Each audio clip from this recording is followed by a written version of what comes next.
Olivia's POV. Inhale, exhale. Tiis lang, Olivia. Paulit-ulit niyang sabi sa sarili. Dinala siya ni Derek sa lumang kusina na halos malaglag na ang kisame sa sobrang pagkaluma. Ang alikabok halos masinghot na sa tuwing ikaw ay hihiga. Pinaghila pa siya ni Derek ng upuan na sobrang luma. Naduda siya kung kaya pa ba ako.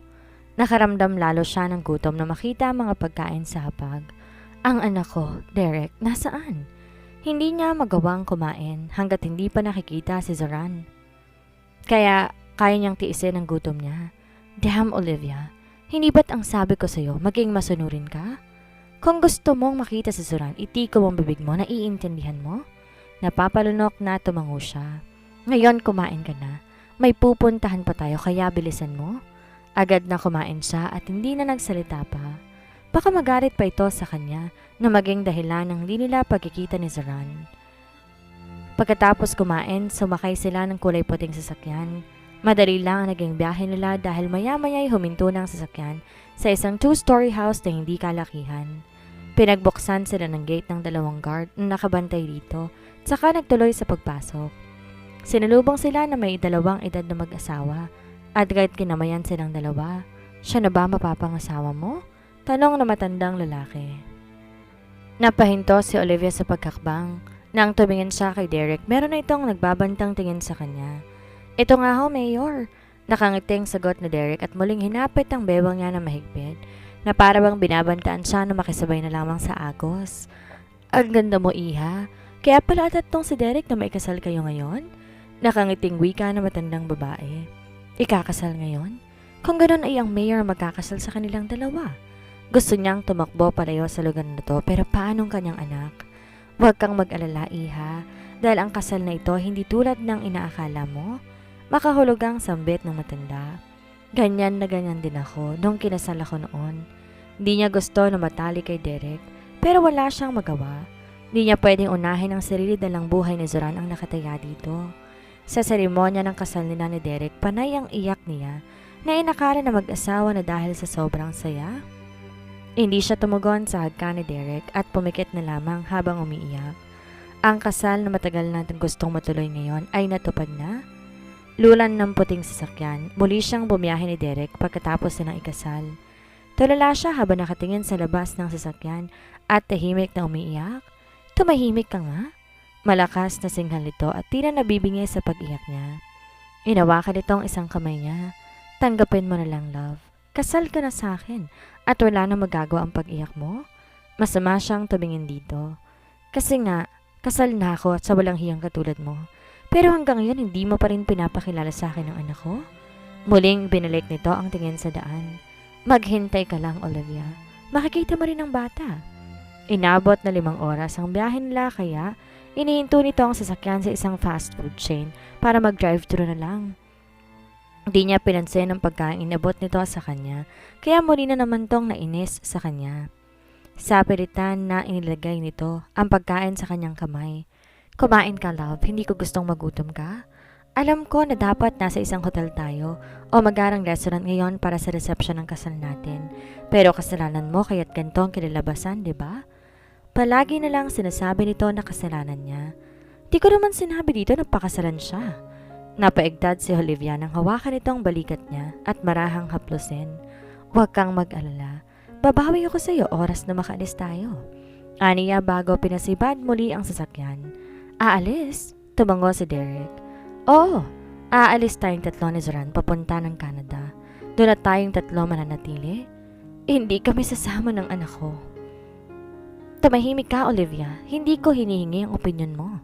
Tumingin to sa kanya na madilim ang mukha. Hindi ako tanga. Alam ko nagagawa ng paraan niyang si Zefiro para makuha ka sa akin. Doon sa Canada, tutulungan ako ni Carlang maitago kay Zoran mula sa lalaking yon. Nababaliw ka na ba? Hindi pa ba sapat? Nakasal na tayong 2, ha? Bakit kailangan pa nating umalis? Di na siya nakapagsalita nang mabilis tarukan siya ni Derek ng syringe sa braso. No! Unti-unti, sinakop ng kadiliman ng paligid niya, kaya nakaramdam na naman siya ng takot. Baka pagising niya, hindi naman niya may galawang katawan niya. Don't worry, love. Pampatulog lamang yan. Ayoko na nakikipagtalo ka sa akin tungkol sa mga ganitong bagay. Dinig niya na saad ni Derek bago siya nawalan ng malay. Sa kabilang banda, "Ate Mommy!" Iyak ng iyak si Zoran habang sakay ng isang sasakyan. Mabilis na tumatakbo si Olivia para habulin ng anak, pero bigla itong naglaho sa kanyang paningin. "Ate Mommy!" Ang nasa harapan niya na ay si Carla. Hawak ang isang armas habang nasa paanan nito ang tila wala ng buhay na si Zefiro. Nanlalaki ang mga mata niya. "Zefiro!" Napabalikwas siya ng bangon habang habol ang kanyang paghinga. Panaginip lang pala. Nang ilibot niya ang mata sa paligid, nasa isang kwarto na naman siya. Pero hindi to tulad ng unang pinagdalhan sa kanya ni Derek. Ang kwartong kinaroroonan niya ngayon malinis. Halos kulay puti lahat ng gamit at pintura. "Ate Mommy!" Sobrang pagkabigla niya nang biglang may yumakap sa kanya. "Zoran!" Di niya na napigil pa ang pag-iyak sa labis na tuwa. Aakala niya gigising siya na wala pa rin to sa kanyang tabi. "I miss you po, Ate Mommy." "Bakit po ngayon lang ikaw?" Inosenteng tanong nito. "I miss you more, anak." Inawakan niya ang kamay nito at nilagay sa kanyang pisngi. Gusto niyang maramdaman ang init nito. Baka kasi nananaginip lang siya at hindi ito totoo. Nang dumilat si Olivia, nakangiti sa kanyang anak. "Sorry, Zoran ha? Kasi ngayon lang dumating si Ate Mommy." "Okay lang po, basta po dumating ka na po." Bibong saad nito. "Nasaan po si Daddy?" Nabahira ng pagtatampo ang boses nito. "Miss ko na po si Daddy, kaya bakit po wala siya?" Mabilis niyang niyakap ang anak. "Sorry Zoran ha, kasi ngayon lang dumating si ate. Hindi rin natin siya makikita, Zoran, kasi aalis na tayo." "Saan po tayo punta?" Paano niyo sasabihin sa isang batang paslit na hindi na mabubuo ang pamilya nila dahil kasal na siya sa iba? "Ate Mommy, ang sabi po sa akin ni Tito Derek, siya na po ang daddy ko. Okay lang ba dalawang daddy ko?" Lumayo sa kanya si Zoran at pinakita ang dalawang daliri. "Gusto ko po maraming daddy para po happy." Di niya napigilan ang matawa. Kung nasa ibang pagkakataon lang sila, baka nakutusan niya ang anak. Sabay silang lumingon sa pinto nang bumukas iyon at pumasok si Derek. "Tito Derek, kailan po tayo uuwi sa bahay?" "Sabi po kasi ni Ate Mommy, aalis daw po tayo." Ngumiti si Derek sa anak niya. "Mabuti naman at sinabi na sa'yo ng mommy mo ang tungkol dyan. Pupunta tayo sa lugar na magiging masaya tayong pamilya, anak." Kumuyom ang kamay niya. "Anak?" Matapos itong gamitin ng anak niya para gawing hostage, aakto itong mabuting tao sa harapan ng binata. Ang kapal ng mukha. Pinigil niya na wag na lamang magsalita. Hindi siya papayag na madala sila ni Derek sa ibang bansa. Hindi siya aalis ng bansa kahit kasal na silang dalawa. Hindi siya aalis kasama ito. "Zoran, stop calling me Tito, okay? From now on, you should call me Daddy. Right, love?" Tumingin ako sa kanya nang nakangiti. Ngunit nakapaloob doon ang pagbabanta. "Tama siya, anak." Napipilitang saan niya. Tumango-tango si Derek na nakangiti at tila nagugustuhan ang kanyang sinagot. "Daddy, saan na po tayo pupunta? Uuwi na po ba tayo kila nanay?" "Hindi, Zoran. Pupunta tayo ng Canada. Doon na tayo maninirahan." Nang makaalis si Derek, agad nang binuksan ni Olivia ang pinto ng kwarto para alamin kung nakalak ba ito o hindi. Halos sumigaw siya sa tuwa nang malaman na hindi ito nakalak. Nakapagtataka, hindi ba natatakot si Derek na tumakas sila? O kampante na ito dahil kasal sila? Inis na tinanggal niya ang singsing sa kamay at pinalitan niya ng singsing na binigay sa kanya ni Zefiro. "Zoran, tara na. Aalis na tayo sa lugar na to." Kahit kasal na sila, hindi siya sasama kay Derek sa ibang bansa. Hindi niya tumahal at natatakot na siya rito. Ibang-iba to sa dating Derek na kanyang nakilala. Hawak ang kamay ni Zoran, lumabas sila ng kwarto. Malawak ang bahay. Wala siya nakikitang ibang tao maliban sa kanyang anak. Dahan-dahan ang bawat hakbang na ginawa niya para hindi makalikha ng ingay. "Ate Mommy!" Agad nang tinakpan niya ang bibig ng anak at nilagay ang hintuturo sa gitna ng labi niya. Tumango naman to na parang naiintindihan ang nais niyang iparating. Nang nasa kalagitnaan na sila ng hagdan, nang marinig ang pag-uusap ni Derek at ni Carla, agad na nagtago sila ni Zoran sa likod ng hagdan para makinig pa sa usapan ng dalawa. "Iwan mo ang bata." "What?" Malakas ang boses ni Derek na tila ba nabigla.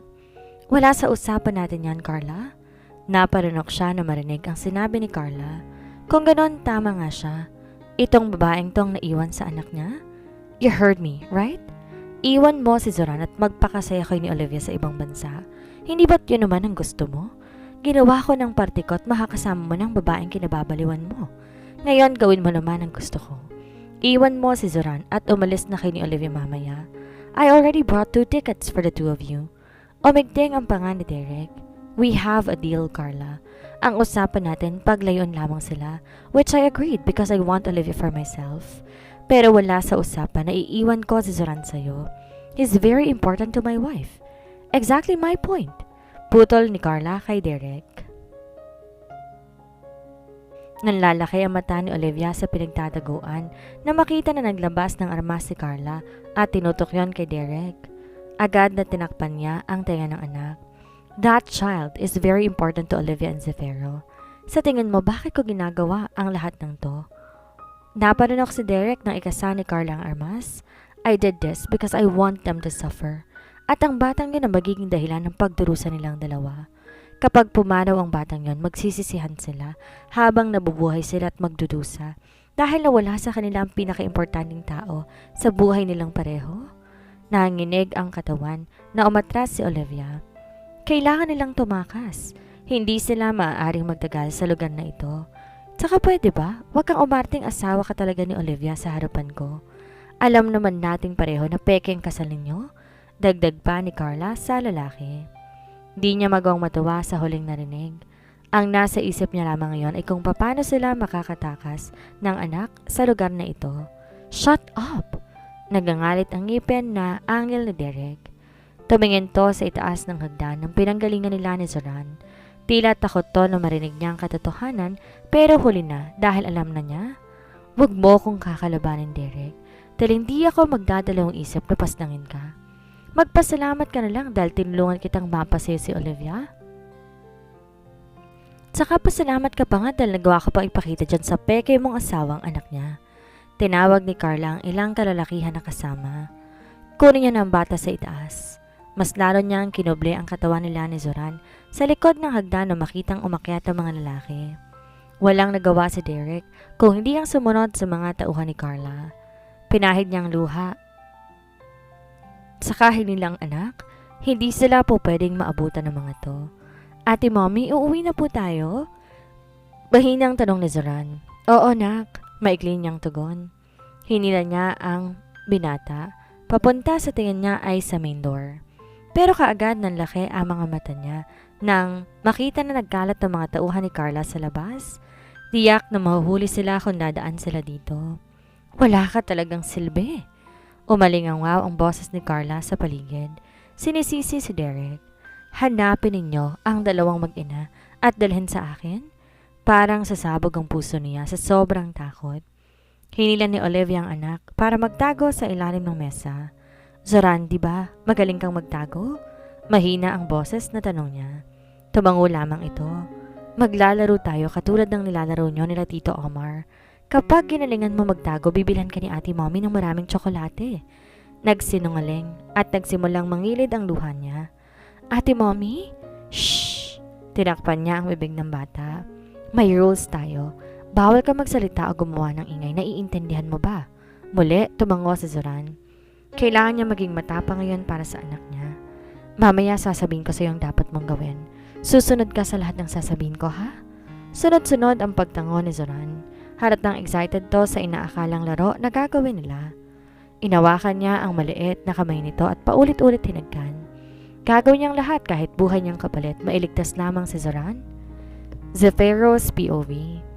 Hanggang sa mga oras na ito, nang gagaliite sa galit sa Zefiro, di mawala sa isip niya ang pagkagka ni Derek sa labi ni Olivia. Mahinang tapik ni Grace sa balikat niya para pakalmahin siya habang iba niyang mga kaibigan may kaniya-kanyang hawak na armas. Samantalang ang pesteng si Rafi ngiting aso, tila inaasar pa siyang lalo. Nakanda ng lahat bago pa umalis ng mansyon si Olivia. Si Rafi na isang matinik na pulis na basa ng galaw ni na Carla at Derek. Kaya't si Olivia na walang kamalay-malay, nilagyan ng maliit na chip locator sa bandang batok ni Gray matapos nang mawala ng malay. Muntik pa niyang mabugbog ang matanda na akala niya talaga ay nagkasal sa dalawa. Mabuti na lang umamin ng matandang babae na palabas lang ni Derek yon para mahawakan lalo sa leeg si Olivia. Nakahanda ng lahat. How many men can be eliminated instantly in just 1 minute? Tanong ni Kenji. More than 50 perhaps? Trek answered habang panayang lagay ng alcohol sa kamay. Carla's men were over 100. Rafi was right. This crazy planned it all flawlessly. Nagkamali lamang to ng kinante. Napapaligiran ng buong lugar ng kanilang mga tauhan. Daig pa nila ang sasabak sa isang malaking gera ngayon dahil nasa libo ang tao nila at halos lahat pili at mga magagaling. Mahal talaga siya ng mga pesteng kaibigan niya. I'm excited to shoot some bad guy. Peste ka? Mura ni Wendell kay Jack nang batuhin to ng pistol sa noo. I'm sorry, bud. I thought you were a bad guy, Jack said while grinning from ear to ear. Ikinasa ni Kenji ang hawak na armas. Let's do this. Tapusin agad natin to dahil may shooting pa ang gwapo ninyong kaibigan. Sunod-sunod na nagmura ito ng pagbabatuhin to ng bala ng lahat sa pangunan ni Nicholas. Mas gwapo kami sa iyo. Pambabasag ng mga kaibigan niya kay Miguel.